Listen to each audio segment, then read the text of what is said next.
Hi, everyone. This is Sarah Hine on our Tuesday night mental wellness. And it is such a pleasure to share with all of you just a really important topic tonight that I just really hope and pray this gives someone listening to this, whether it's live or on the replay, some hope.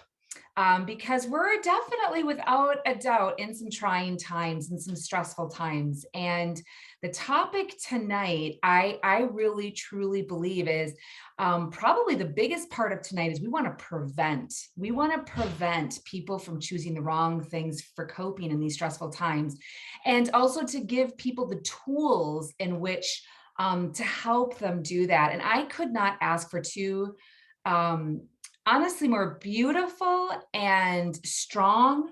When I look at these two sisters and these two women, strong, relentless. When I just knowing their story, super, super relentless and full of grit. And I have goosebumps right now, overcoming all that they have. And now they're going to share it with all of you to, in hopes, help someone prevent what they've gone through. And if so, you know somebody going through it, to have the tools to cope with addiction, recovery, and prevention, and truly prevention. So I've got Jess. I've known Jess for a long time. I met Jess years ago on a bus. On a bus on a trip. And she went from corporate America to, let's just say it as it is, badass entrepreneur. She's built just a wonderful business. And I'm very, very proud of her because she is somebody that when the going gets tough, just gets back up, and in every aspect of her life. And so, Jess, I'm really excited for you to share your story tonight. And then we're going to hear from her beautiful sister, Danielle, who just also has such an incredible story. And I'm going to let Jess introduce her because, well, it's her little sis, and that would only be appropriate. So, Jess, can you share with everyone your journey, through addiction and where you were before Amare came into your life? Yes. Gosh, I feel so honored to be here. And thank you so much, Sarah, for inviting us. Right before I jumped on, I got a text message from somebody saying, there is no way you and Danielle were addicts looking at your photo now. And do you have a photo of what you look like back then when you were using? And it was just so interesting to get that text, because if you only knew, right, what that really looked like in the thick of the addiction, process. And so that really took me back. And I will say too, during especially these last couple years, the two industries that have grossed the most profit are video games and alcohol, right? So I would love to hear in the chat, do you or somebody you loved, are they in active addiction? Go ahead and drop addiction in the comments. I would love to know, who's on here that has a loved one, or maybe it's you that is struggling right now. So we're really excited to share. And I'll just start out by saying, I grew up in Hawaii and we partied as kids, right? We partied as teenagers. We had a blast. And that consisted of drinking and using drugs sporadically. But it wasn't until I went off to college that, the pressure of Carnegie Mellon, which is the university that I went to, really weighed on me. And that's when the alcohol started to tick up. And, what I know now is I was using it to soothe my nervous system, right? So that was kind of the beginning. And it was also a way to fill this hole in my soul because I wasn't aligned in my career path. I would love to hear in the comments if you feel like your career path is out of alignment with your life force, right? I think that was my journey. I went to school for information systems and business management. I ended up in tech and had to claw my way up the corporate ladder on Wall Street, designing trading systems. And again, that was very out of alignment to like my core. So during the 10 years in corporate America, I would work 60 hours a week, 60 to 80 hours a week. And I would come home and I would check out on the back porch, right? That's how I would soothe myself. I would check out with several cocktails every single night. And again, it got to the point where I would say, in the next morning that I wasn't going to do it again. And then come 3, 4 o'clock in the afternoon, or when I got home from work, I was doing it again. And that's how I knew it was a problem. And it got kind of scary. So, that's when I decided to make a decision to do something different. And so that was my journey. It was decades of drinking and using like that. So that was 8 years ago. This Friday, I actually have my 8-year sobriety date. So it's almost 3,000 days sober. And it was just that decision of not wanting to numb out anymore. I really wanted to be clear and present in my life. I wanted to be able to feel the emotions in my body instead of using drugs and alcohol as a sledgehammer to to make them go away. And so, I really sought out recovery, and AA, and I will just say that worked for me for a duration. So the rooms of recovery worked for me. And I know, Danielle, you're going to share a different story, but they worked for me. And so 4 years into my recovery journey, though, I felt worse sober than I did when I was using. And I went down all these rabbit holes trying to figure out why I couldn't remember anything, why I couldn't sleep at night, why I had such bad anxiety. And, the rooms of recovery, they don't really have any holistic health solutions for you, right? They're like, show up to the meeting, it works if you work it, work with other people, but I was not well internally. And so there starts the rabbit hole of hypothyroidism, adrenal fatigue, hormone balancing, cognitive repair, and all of these paths. And I would love to hear in the comments, drop rabbit hole in the comments if you have had some mystery symptoms and nobody had answers for you. Right. And so that was me. And I'll just share, when Amare crossed my path, when I got the phone call, it was literally 2 days after I was at the doctor's office because I couldn't sleep, and I had woken up, and for the first time in my life, I didn't want to be here. And I've never had any sort of, suicidal ideations. Like, that was never my life, right? I never had that, but it was many, many sleepless nights, and it caught up to me. So I remember that morning really clearly. Ryan, my husband, stayed home from work. He took me to the doctor's office, and I got several prescriptions for a anti-anxiety medication, for a sleep medication, for an antidepressant. And I kid you not, 2 days later, I get the phone call about this gut brain access mental wellness company. And that brought me so much hope. I never filled those prescriptions. And I'll never forget when I was out with Dr. Sean, and he was looking at me, and he says, "Does it feel like your brain is low on cell phone bars?" And I was like, oh my gosh, yes, that is exactly how it feels. And I couldn't really put it into words because it just felt like something was misfiring in my whole body, right? And that's when I got on the products. And within a few weeks, I mean, my whole entire life was, getting back on track. And I think you remember this, Sarah. I was out on the road in the RV. We were talking, and yeah, I started to like, oh my gosh, I have energy. I'm up earlier. I've slept well. I can remember what I walked into that room for. And my life started to change for the better. And so what they don't tell you in the rooms of recovery is that alcohol destroys your gut, right? It destroys the diversity, it destroys the lining, it destroys any chance it has to produce those feel-good chemicals. And nobody was able to explain that to me, right? I was going down all these patches of things that weren't addressing the root cause of like, oh, wait, all of those feel-good chemicals aren't producing, they're not signaling, my hormone, all of it was not working. So that's really how this came into my path. And yeah, it almost makes me want to cry. And I hope I don't cry during Danielle sharing her journey, because this has changed my family structure so profoundly that I can't even put it into words today. So that's a little bit of my journey. I never had to fill those prescriptions, those Band-Aids, and getting to the root cause with the Amare products, restoring my gut, getting the gut brain access working again was the missing link. And now I really, really, really shout this from the rooftops when people are getting sober, because Amare didn't get me sober, right? I had already made the decision to get sober.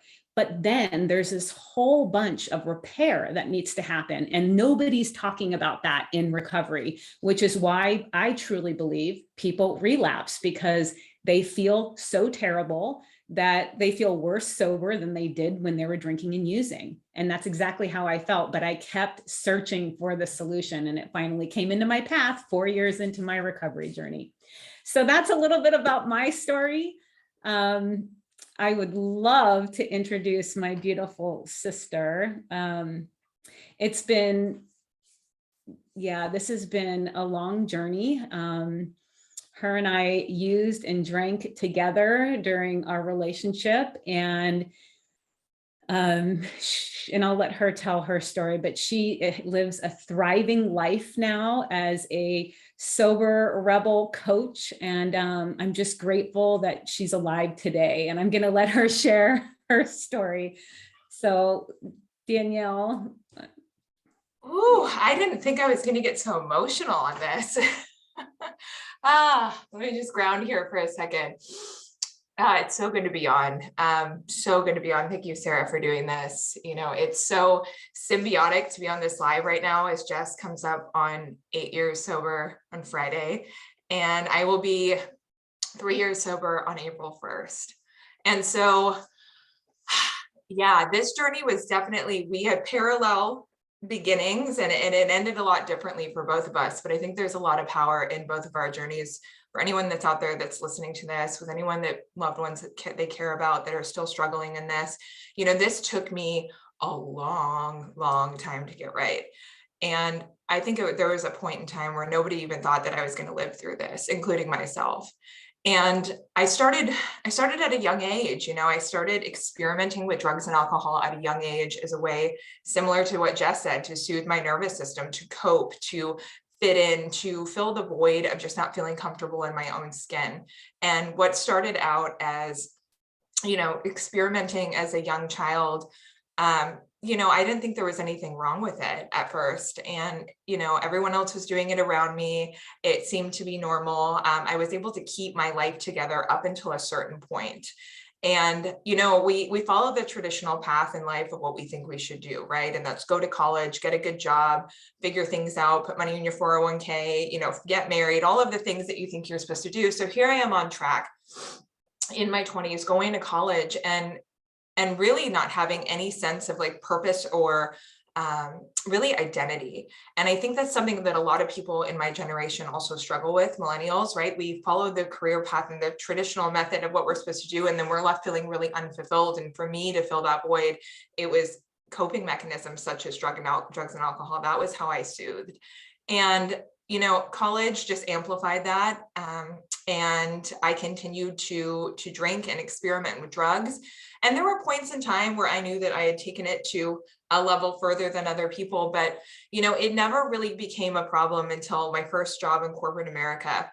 And I remember I thought I landed the jackpot because I got a job where I was making a ton of money. I was in sales. And for all of you guys know that sales and corporate sales, especially, I was in a very like masculine driven career path that was money, and then celebrate and drink and happy hours and like rinse and repeat. And so I was making a ton of money at a young age, but I was partying at the same time. And it really caught up with me. It caught up with me to the point that I'll never forget the first day that I woke up at 8 o'clock in the morning and I had a drink, and I was like, this isn't normal. Normal people do not do this. And that was the first moment that I was like, there might be something wrong with what's happening in my life. But I continue to just, you know, have my guard up and just continue to want to look good on the outside, keep up with the Joneses, and want to just continue to go down, you know, thinking that everything was okay. At that time, nobody talked about mental health, right? Nobody talked about that. So what I now know is that I was struggling really bad with my mental health. And the way to soothe that was drugs and alcohol. But the adverse side effect of that was, of course, you know, just amplifying that anxiety and depression. And so that went on until I started to slowly, one by one, lose the things in my life. I was able to keep my job. I was able to really be a productive member of society, and I began to really struggle. And I built up this layer of shame. And I didn't know like how to proceed with that, because the tools aren't there to really, like, when that comes up, what do you do? So what I did was I was living in New York City, and I was like, there's something obviously underlying that's wrong. There's something underlying, right, with my mental health that is continuing to make me want to go down this path, because I would stay in bed for weeks at a time, not being able to get up. I would continue to just, like, something was wrong. So I scheduled my first doctor's appointment in New York City. And I remember I walked in and I sat down. And I think this is a big thing that happens to many people, right? You sit down, and as we know, when you go to a psychiatrist, it's the only intervention that you have where somebody isn't taking a look at what's going on the inside. They're just using what you're saying, right? You're feeling depressed and anxious. Okay, great. So I walked out of there with a medication for anxiety, a medication for depression, and a medication to sleep. And of course, they ask you, how often do you drink or use? But when you're going in for your mental health, and that's already something that you're struggling with, the last thing you're going to do is tell a complete stranger what's happening behind closed doors. And so there I was with all this medication and a drinking problem to match, and nothing got better. And that was the only tool in the toolbox. And so when that didn't end up working out, I ended up going down the rabbit hole of trying to find therapists and trying to talk about my feelings. But it was another thing where I think with mental health, it's very hard for people to talk to complete strangers about something that is already so hard to talk about. So, it continued to go on. I ended up switching to much, much harder drugs in my life. And slowly but surely, it took everything for me.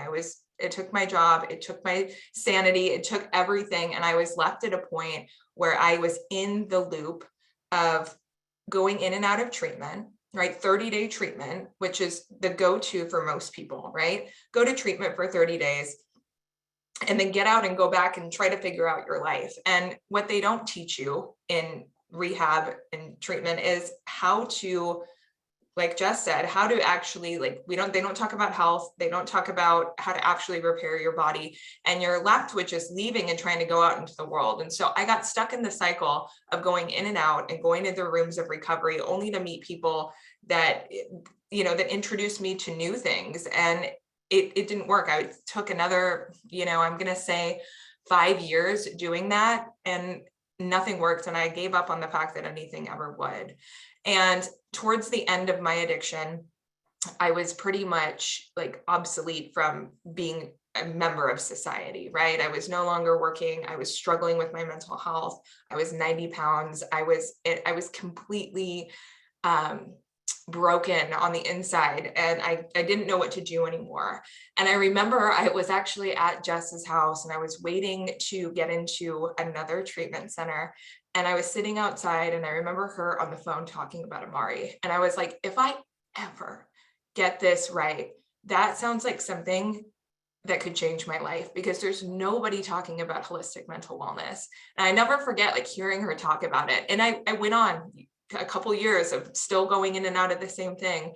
But at the end of my addiction, I remember I was waiting to go to another treatment facility, and and I really didn't know what was going to happen, but I knew I had to get it right. And I was at a point where, I thought I had done irreversible damage to my health, to be honest with you, both mentally and physically. And I was waiting for a bed to go to a detox. And I was at Jess's house, and she literally like nursed me back to life. She's like, take these supplements, take this regimen.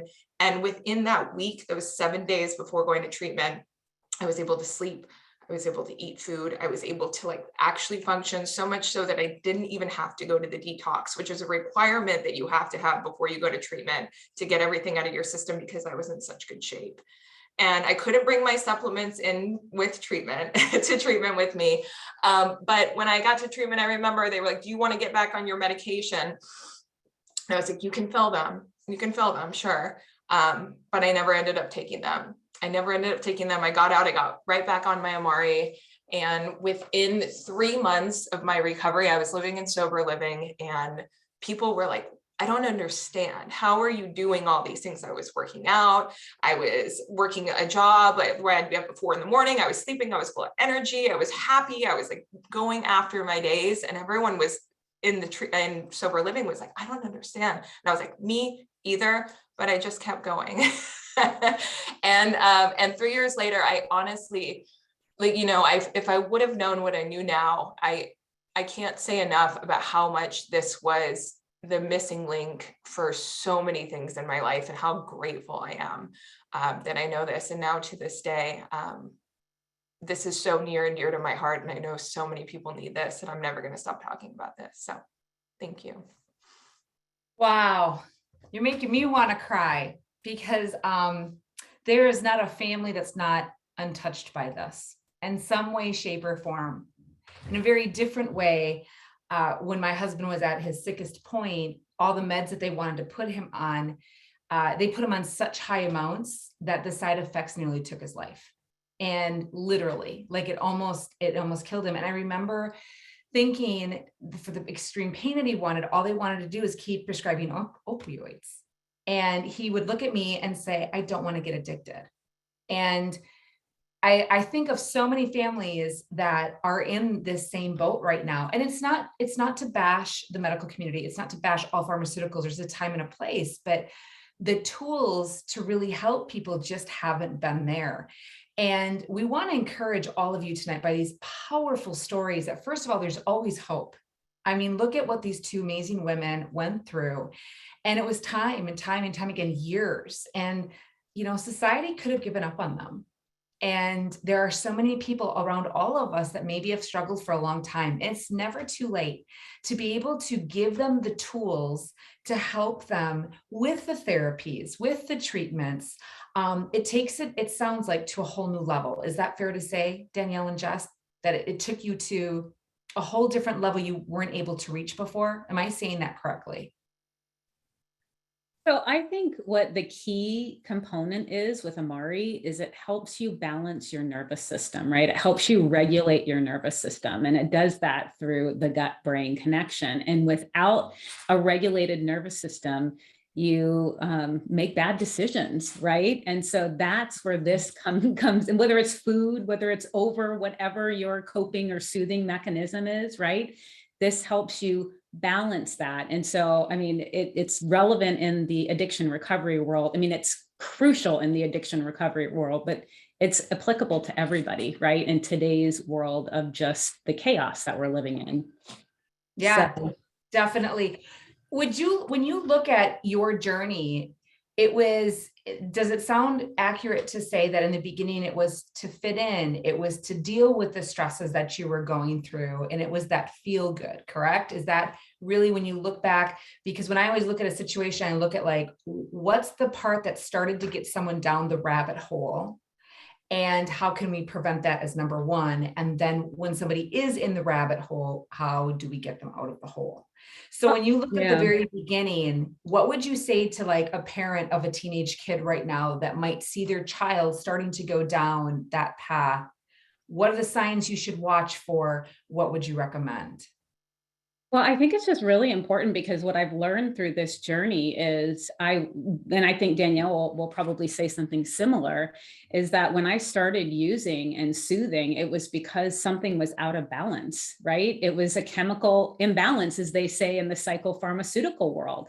And so, watch for that sort of soothing mechanism. And it could be video games, right? It could be 24-hour day trading that we see people doing now in certain markets. I mean, there's so many different ways we see people soothing. And so again, we use that to regulate, to self-regulate. And so this Amare is that foundation, right, to get your body regulated. So that's the first, I mean, it just makes it so relevant for everybody to be on these That's products. good. That is so good.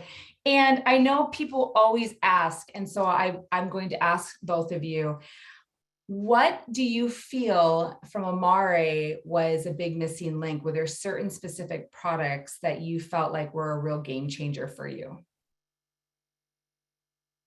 And I'll let you each answer this because maybe you'll say the same and maybe you had a different, like what was it for you, Danielle? So I was at a place where I needed all of the products. I was deficient in probably every nutrient you can imagine possible. So when I started this, when I started it, I wanted to do everything. And I think because I had such a drastic transformation because I did take everything as recommended for the 90 days. And then I was able to really see those results. And then to this day, you guys, I still use all the products, but I think the number one thing that really helped me 100% was, mood was a huge thing because that replaced my medication.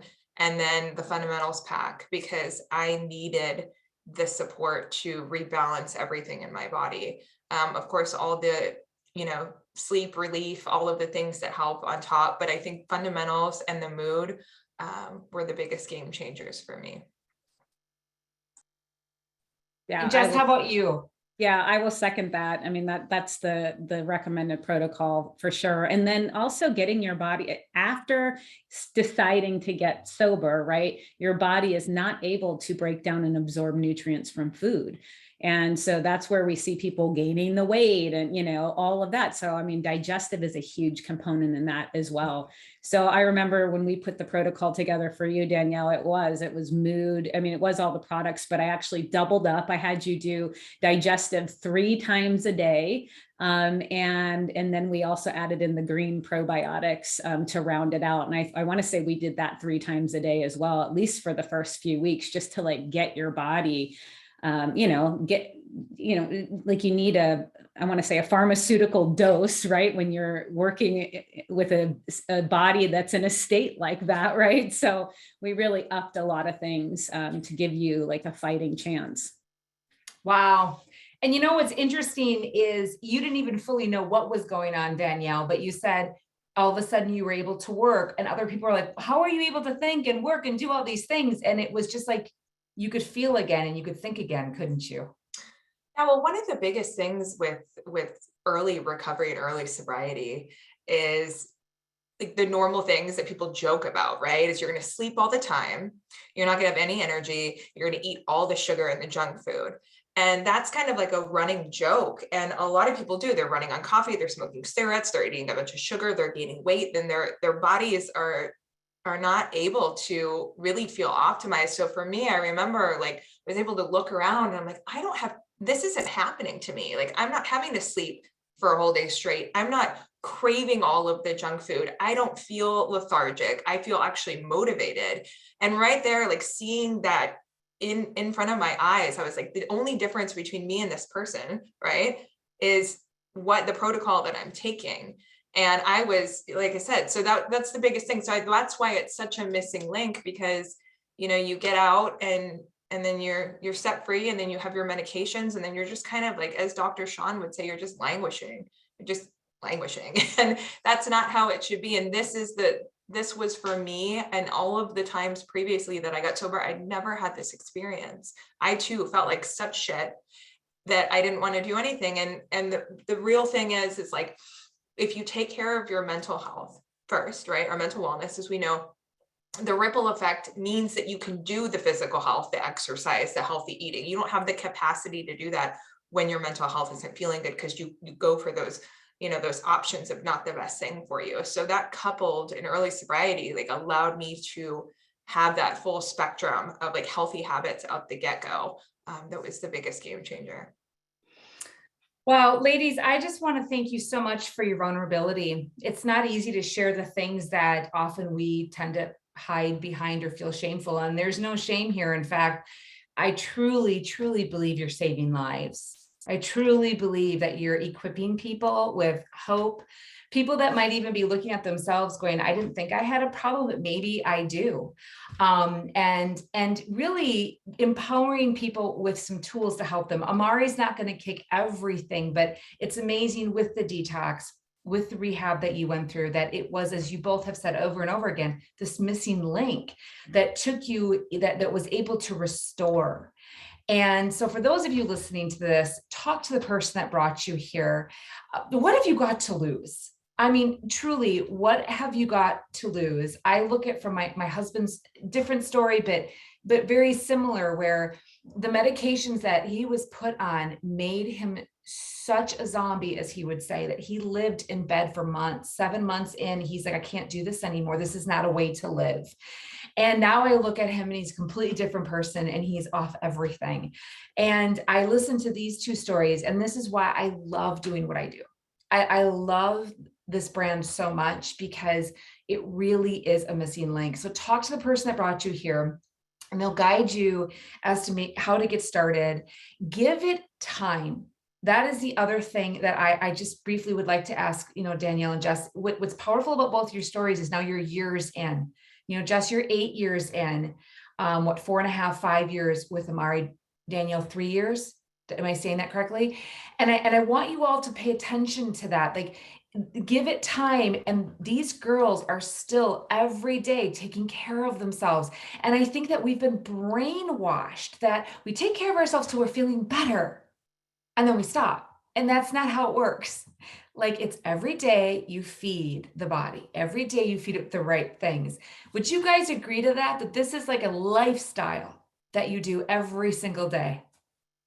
Any thoughts you want to share to close? Like, would you agree with that? And anything you want to leave people with? Yeah, I mean, it is every day. And I know Danielle has tried this too. And I'm sure, if you're taking Amare products, you've stopped for a couple days and, you can feel a huge difference, right? So it definitely makes a huge difference. And yeah, being consistent, and especially at the beginning, knowing that you could feel worse before you feel better. I mean, you're having to rebalance years of dysbiosis caused by alcohol, and which is, ferments as sugar in the gut, right? So like, give yourself some grace as your body is healing. And yeah, it's a journey, not a destination, that's for sure. Yeah, I always say it's insurance for my sobriety and my well-being, right? It's the insurance policy that I have on this, and it helps me so much that it's just something that, like a gym membership or like eating healthy, it's like prioritizing my mental health fits in its own category.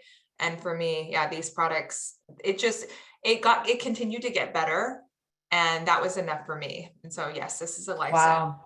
Yeah. And the one thing that I will add to as we close here is this: we're all going to have these periods of life. And as we've discussed at the very beginning of this, it's a very stressful time in our world.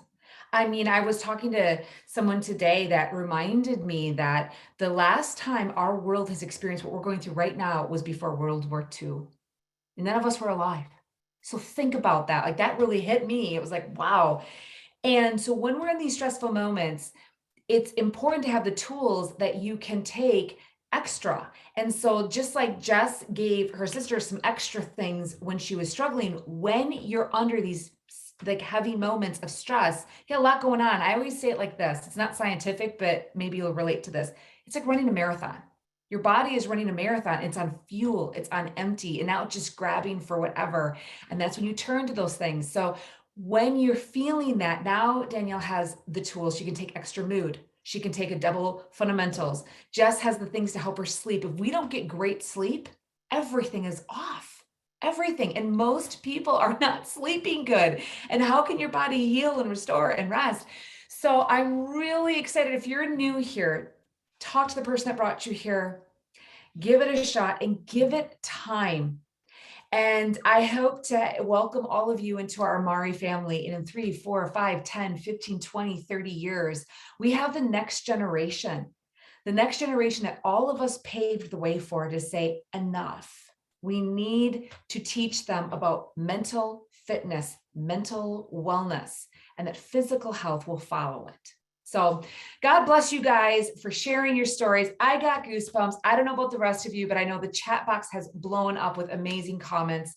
Thank you for all of you that joined us tonight. Hope you were as inspired as I was, because these guys have goosebumps all over my body. So I'm definitely having you both on my podcast. You guys are outstanding. I love you both. I'm incredibly proud of you. And ladies, go blow this up. The world needs your stories. So take care, everybody. Good night. Thanks, everyone.